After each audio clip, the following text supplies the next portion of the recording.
सत्संगत जी, प्यार से कहना धन निरंकार जी। प्रेमा ने बोला धन निरंकार जी। आज 58 निरंकारी संत समागम महाराष्ट्र का और ये शहर पुणे पिंपरी का और सभी हर जगह से आए संत भाव मन में भक्ति का लेके, और चाहे वो सुबह से ही इन मैदानों में बैठे सत्संग का समागम का आनंद ले रहे हैं या अपने घरों में अपने गैजेट से स्क्रीन से जुड़ के, बात यही कि भक्त को तो हर समय इस निराकार की ही जरूरत है। इसी के भक्ति में चूर होने की बात, एक प्रायोरिटी हमेशा यही निराकार दातार, ये ईश्वर अल्लाह जिस नाम से भी पुकारें, और यही संदेश हमेशा से आया है किसी भी युग में। आज भी यही सबसे कीमती संदेश है कि इंसान जीते जी अपने जीवन को संवार ले, इस रोशनी इस सच्चाई से जुड़ जाए। चाहे सुबह वो जो स्वागत का समय, और उसमें भी अनेक झांकियों के रूप में देखा कि कैसे ये संदेश को, एक मानवता के नाम भी ये संदेश कि इस जीवन को, इस संसार को, चाहे वो सोशल रूप में, कैसे एक साफ सुथरे जल की एक डिपिक्शन, एक प्रकृति को गंदा कूड़ा करके ना गंदगी और बढ़ाने की बात,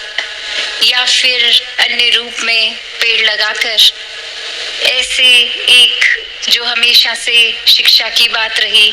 या फिर पीड़ित किसी के एक शरीर रूप में इलाज की बात इत्यादि। संतों ने तो हमेशा ऐसा ही चाहा कि ये एक सोशल लेवल पे भी और स्पिरिचुअल लेवल पे भी इंसान का जन्म हुआ है, तो फिर बस ये ग्रोथ हो, ये विस्तार हो। ये विस्तार सिर्फ एक भावनाओं की ही बात का नहीं, ये अंदर से बाहर की यात्रा, जो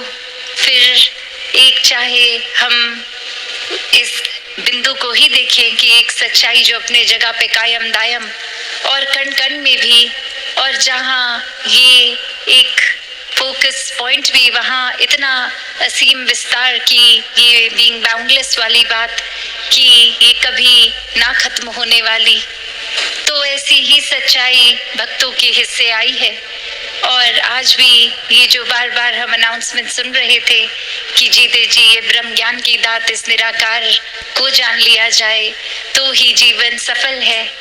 कभी भी संतों ने ये नहीं कहा कि अपनी सामाजिक पारिवारिक जो एक रिस्पॉन्सिबिलिटीज हैं, कर्तव्य हैं, उनको ना किया जाए पर सिर्फ और सिर्फ अकेले होके भक्ति की जाए। नहीं, संतों ने यही समझाया है कि इस समाज, इस संसार का हिस्सा बनके घर परिवार में रहकर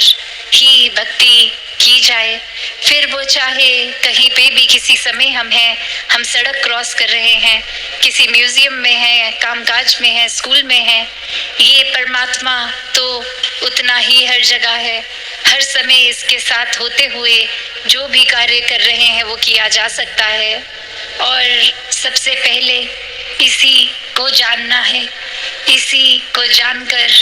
ये जो बात है कि एक को जानो, एक को मानो, एक हो जाओ, एकला जाना, एकला माना, एकवा, कि कैसे एक संसार में जहाँ इस एक की ही बात होती है कि ये परमात्मा, चाहे अनगिनत नाम इसके, अनगिनत किसी ना किसी क्वालिटी से जोड़ दिया जाता है कि ये एक करुणा दया का सागर है, ये तो प्रेम का स्रोत है। ऐसे ना जाने कितनी ही खूबियों से एक पुकारा जाता है। ये कितने ही एक जितने भी संसार में कण कण में ये है तो वो फॉर्म भी हो गया और यही फॉर्मलेस भी है। तो कैसे हर जगह हर समय उपस्थित यही परमात्मा, यही सच्चाई है जो रात को भी है, सुबह भी है, कभी भी समय के पार वाली बात। और बाकी सच्चाइयाँ तो दुनिया की कभी मौसमों में परिवर्ती आ जाती है, ये गर्मी से सर्दी, ह्यूमिडिटी, रोशनी, दिन रात, अनेकों ऐसी चीजें जो जो भी हमारी ये नज़र देख सकती है वो कभी ना कभी एक रूप बदलती है। आज है कल नहीं है, आज इस तरह है कल आकार बदल जाएगा। अभी जैसे टेक्नोलॉजी की भी बात हो रही थी, जो आज से कुछ साल पहले जो गैजेट्स जैसे दिखते थे आज उससे कितने अलग दिखते हैं। पहले अगर साधन कम थे, आज कहीं से कहीं ट्रैवल भी करना है तो अनगिनत रूप में जो पहुंचा जा सकता है। वैसे ही एक इंसान अगर संसार में आया और ये एक रूप धन का भी एक अमीरी की और एक जीवन में आराम की जिंदगी पर वो अपनी ही बलबूते अपनी मेहनत से किया गया और उसका फिर सदुपयोग किया गया।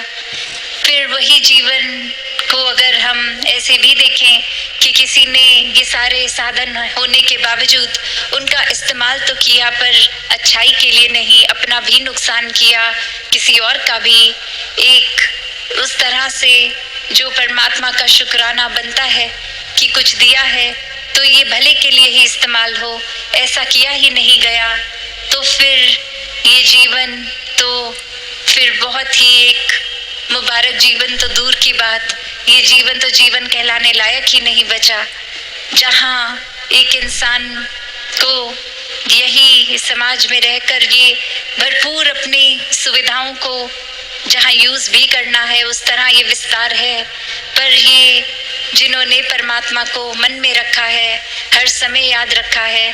ये वो सब चीज़ों का अच्छी तरह इस्तेमाल करते हुए भी फिर भी ये अपनी स्पिरिचुअलिटी को एक सबसे ऊपर रखते हैं, इस निराकार को सबसे ऊपर रखते हैं और फिर अपने जीवन में एक बंदिश का महसूस नहीं होता कि ये एक दायरा है, एक ये इतना असीम निराकार और कितने ही ये अनगिनत तरीके जिससे इस निराकार के साथ प्यार और मजबूत किया जाए, चाहे वो एक दिल से सिमरन करके, अरदास करके, प्रार्थना करके, चाहे वो संसार में भेदभाव ना करते हुए मानवता की सेवा करके, चाहे किसी का एक किसी रूप में किसी तरह का भी कंफर्ट पहुंचा सकते हैं, दुख तकलीफ दूर कर सकते हैं, वो कार्य करके। और बात सिर्फ वही कि समर्पित भाव हो, वरना अहंकार जहाँ अपनी जगह ले लेता है फिर तो मन में यही आएगा कि अगर किसी के जीवन को मैंने संवारा तो वो मेरी वजह से हुआ, अगर मैं ना ये मदद करता तो फिर वो इंसान का तो भला नहीं होना था। पर यही एक फर्क सेवा में और मदद में, ये हेल्प नहीं है, ये तो सर्व करना है। और वही संत तो ये खुद को गवा कर सेवा करते हैं और ये हम्बल हो के एक विनम्रता के साथ कि ये परमात्मा सेवा करा रहा है, शक्ति बल बख्श रहा है तो ही कुछ हो पा रहा है। और फिर यही मन सत्संग करके भी इस दातार, इस निराकार के साथ वो अपना डीप कनेक्शन और मजबूत कर लेता है। और वहीं अगर सत्संग में भी आके एक ध्यान इधर उधर या फिर सिर्फ इसीलिए आ रहा है कि कोई देख ले, हम भी आते हैं सत्संग, या अक्सर छोटी छोटी चीजें कि किसी को देखा कि कोई जीवन में उपलब्धि मिल गई है तो एक खुद की ही कैलकुलेशन लगाई कि वो महात्मा तो बहुत रेगुलरली संगत जाते हैं तो हम भी जाएंगे तो हमें भी वो अचीवमेंट मिल जाएगी, या ऐसे कोई भी कारण बना लेते हैं जो एक मूल रूप से एक अपने प्योर रूप से एक भक्ति के दायरे में नहीं, चतुर चालाकियों के दायरे में आता है।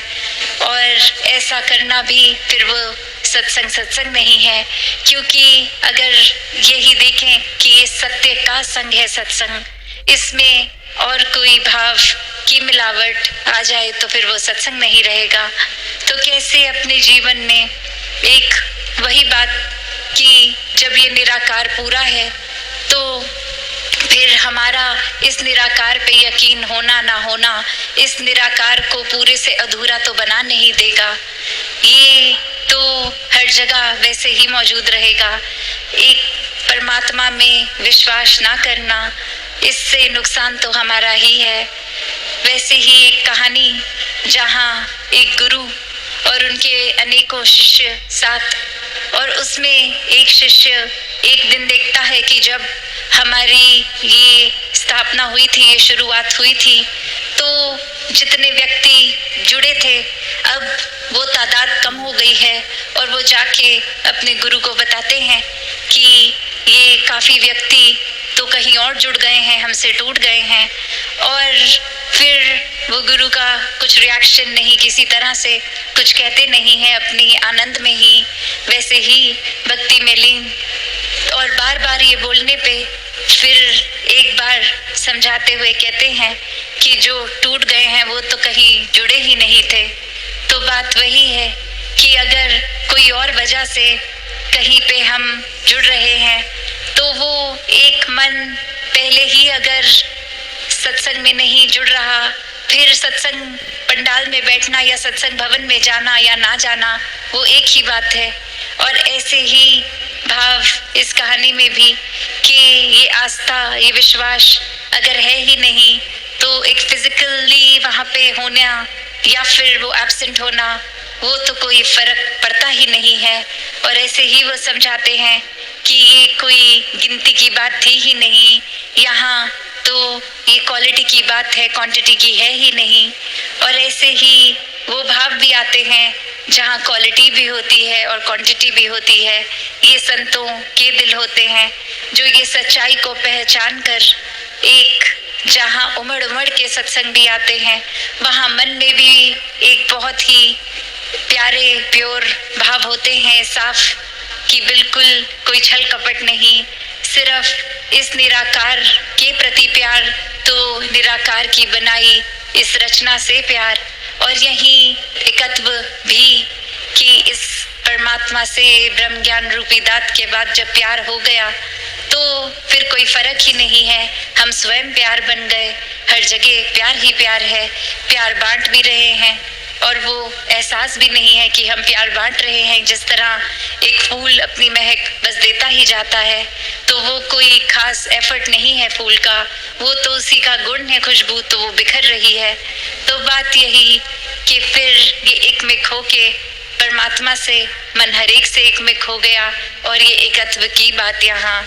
तो संतों ने हमेशा जैसे समझाया कि जीते जी इस परमात्मा का साथ कर लें। अक्सर ये विषय पे अगर चर्चा होती भी है तो ये दिमाग किसी न किसी और कारण को प्राथमिकता दे देता है कि अभी हम इस वजह से बिजी हैं, तो अभी तो ये परमात्मा को जानने की जरूरत नहीं है, अभी आयु छोटी है।